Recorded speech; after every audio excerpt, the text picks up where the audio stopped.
I'm going to start with this. Gator, you were on the air last week when it broke, correct? Yes.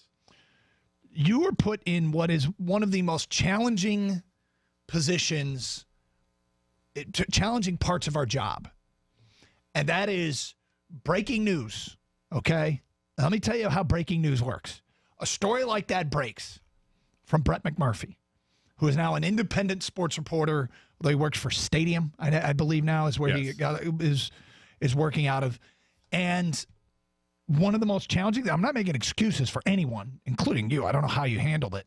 But I'm sensing this is a lot of went on watching the coverage when I was on vacation. When you're on the air and a story breaks, it's incredibly exhilarating. Like it is, oh, wow, we got something hot here, right? And the people are going to be really interested. And you know that when there is big news, people are going to start tuning in to hear, what the latest is, what's the update, et cetera, et cetera. But when you're on the air talking about it, what you're not able to do is digest it. You're not able to digest all the details.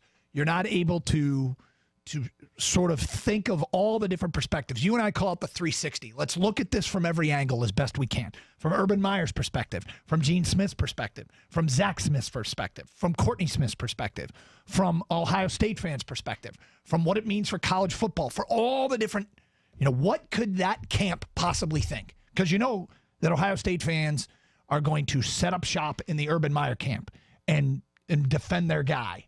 Unless they find his actions to be completely indefensible. That there's from a chain of command, there's Gene Smith, there's the athletic director who needs to get the details and take that and run, right? And you have to, all right, where's Gene Smith's culpability? Where's the local authorities? What is their culpability in the story? What could possibly be Zach Smith's side of the story? What could be Courtney Smith's side? What could Shelley Meyer's side? Like all of these things. The assistant coaches' wives that were also a part of the text messages. You're talking this through as you go. But with this article that is incredibly long, and when you're trying to read it off a cell phone, it makes it even longer. Because you guys were on the road at Comerica Park. So what it leads to is a lot of, okay, while Doug is talking, Gator is reading, right? And I'll, as two guys have worked together forever, I'll know that you're reading. I'll be watching you that you're reading, and I'll kind of carry on until it looks like you're ready. And then when you're done, guess what I start doing? Reading, right? and so you're trying to get caught up, and in that initial reaction, in our opinion-based business, you're going to spit out some opinions that you might later want to retract. Mm-hmm. And like I said, in your position, I don't know how you handled it when this story broke, but I was listening to this going, wow, there is a lot of jumping to conclusions. There's a lot to digest in that story when it broke. And even the day that followed it, it was a lot to digest. And I kept saying and kept thinking, okay, it looks pretty damning that he knows something and didn't do something about it at the time, obviously because he held on to him as an assistant coach for 3 more years, basically, after the 2015 incident. But at the same time, you and I think, have done a pretty decent job of saying this with most cases. Let the facts come out. Let somebody have their say, because to this point, we hadn't heard from Urban Meyer. He had been silent. And, Ohio State on Friday had just, maybe it was Thursday, had just, basically suspended him with pay, the administrative leave of absence with pay. But I find it interesting that they named an interim head coach. I thought that was interesting, rather than just saying, Urban Meyer's on a leave right now, and, the team's going to be run by the coaches. Well, nobody needs to know who the interim head coach is until they do an investigation. And now we've learned the investigation is going to take 2 weeks. Which I think is hilarious, how they can put a timeline on this. They have no idea what they're going to find. And reading the way that they worded it, they're expecting it to take 2 weeks. But then Urban Meyer came out with his statement on Friday, late Friday, saying, I floated this up the chain of command. First of all, the most unbelievable part of all this, and the part where I was like, okay, this doesn't take much for me to draw this conclusion. Urban Meyer was lying at Big Ten Media Day. This is before he admitted it. It was so like coaches are such detail-oriented micromanager. I want to know everything that's being said in the other camp. If any footage leaks out, I want to see it. I love the other team. They're so hands-on to everything.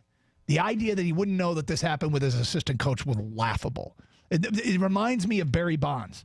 Barry Bonds, who everything, stickler for details, training regimen, everything. But then he says he was handed a supplement. He had no idea, hadn't researched it. I trusted this doctor. I trusted a doctor, and I just, I had no idea. Really, dude, you had no idea. Everything else, you're a stickler for details. But when it comes to what you're putting in your body, you had no idea. Urban Meyer, everything a coach does to prepare for a season and players and recruiting and et cetera, and you had no idea? Come on. Well, I looked on Facebook the other day, and a friend of mine, Matt Friedman, who was part of the PR firm of Tanner and Friedman, had this blog about it. And it's interesting. He says, someone who over 20 years has prepared high-profile individuals for media interviews and press conferences, including within the business of sports, one line in his statement stands out as completely incredulous. Quote, my intention was not to say anything inaccurate or misleading. However, I was not adequately prepared to discuss these sensitive personal issues with the media, and I apologize for the way I handled those questions. And then Matt goes on to say, now, those of us who have covered news and sports and or work behind the scenes on the other side know what an executive type looks like when he's unprepared. This was not it. It's not like he stumbled his way through the answer to the question. His answer was defiant and definitive. Quote, there was nothing. I don't know who creates a story like that. He all but dubbed it fake news. He lied. And, later saying I misspoke. And not just lie. I mean, blatantly lied. And I agree with what Matt Friedman had to say in his blog. Don't tell me that you were caught unprepared. Of course you were prepared. You answered a bunch of questions about it because you knew you were going to have to, because you had fired the guy prior to this. You thought the records were sealed. You thought it was never going to get out. Yep. You lied behind that cover, and when it got out, your cover was blown. Now, with all that said, I don't think he's losing his job. Well, the thing that you have to discern if you're Ohio State is, A, is that a fireable offense? And two, more importantly, okay, now we know that he knew about it ahead of time. Did he fly it up the chain of command or not? And is there a record of flying it up the chain of command where he reports it to the people that you're supposed to report that to? Well, that's become the great debate point here. That's the problem. And I don't think he is going to lose his job. I think the investigation might reveal some details, because the first detail that came out from Urban Meyer's statement was, I did what I was supposed to do. And there is a certain credible defense when it comes to his employment. Now, you might say, ethically, he should have fired the guy. Ethically, he should have fired him. But when it comes to his employment, he is not an investigative reporter. He is not a investigative detective. He's not a lawyer. He's a football coach.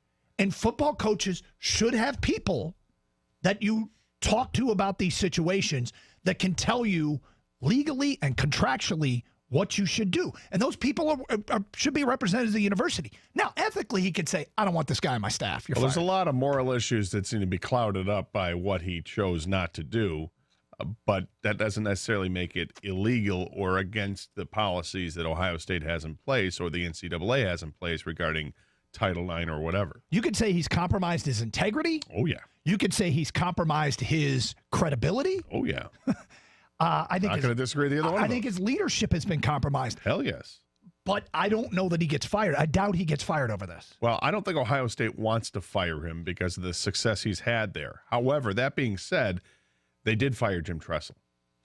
They did fire Jim Tressel. They did fire Woody Hayes. And they fired Jim Tressel for something that seems substantially less than harboring somebody who's accused of and seems guilty of domestic violence. But I use the word, I emphasize seems in quotes. I need to see the rest of the story. Yeah. Why weren't charges pressed? Why weren't charges pressed? And I'm giving Urban Meyer the benefit of the doubt as if the name on this case were Harbaugh. I think he should be given if all the facts were the same and the name on the case was Harbaugh, I think Michigan fans would be tapping the brakes on giving the benefit of the doubt. Let's see all the evidence. The evidence might be more damning. It might be less damning. Well, you want to see it come out. You don't want to jump to a conclusion like what happened with Penn State or even with Michigan State. And it looks like that in one case with Penn State, it worked out poorly. At Michigan State, it seems like D'Antonio followed everything to the letter of what they were supposed to do, and they did it correctly. So what did Ohio State do? 248-539-9797.